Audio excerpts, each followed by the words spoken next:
N Kathai.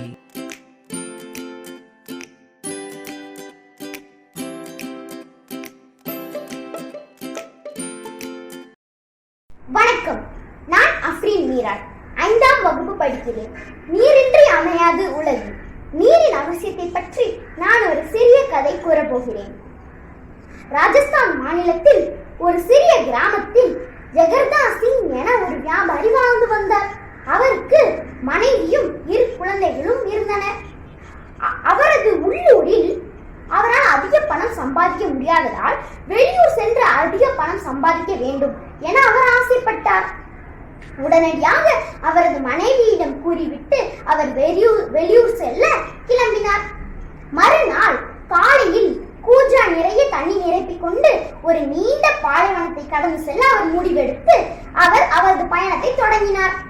அவர் செல்லும் வழியில் அவரது கண்ணில் ஒரு மின்னல் தோன்றியது. ஆவலுடன் அந்த மின்னல் அருகில் சென்று என்னடா இது என்று பார்த்து அங்குள்ள மணலை தோண்டினார்.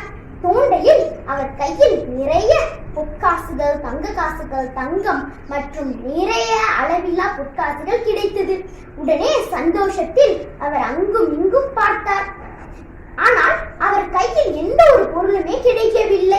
இந்த பணம், பொற்காசுகள் மற்றும் ஆடைகளை எடுத்துக்கொள்ள உடனடியாக அவர் கண்ணில் அவர் எடுத்துக்கொண்டு வந்த தண்ணீர் கூஜா தென்பட்டது. அவர் அந்த தண்ணீர் கூஜாவில் இருந்த தண்ணீர் முழுவதும் சிறிது அளவு கூட யோசிக்காமல் கீழே கொட்டிவிட்டு அந்த கூஜாவிற்குள் நிறைய தங்க காசுகள், பொற்காசுகள் மற்றும் தங்க மணிகளை அள்ளி போட்டு அவர் வீடு திரும்பினார். அவரது வீட்டிற்கு செல்லும் வழியில் அவர் வெயில் சுட்டெரிச்சது. ஆனால் அவரால் தண்ணி தாகத்தை அடக்க முடியவில்லை.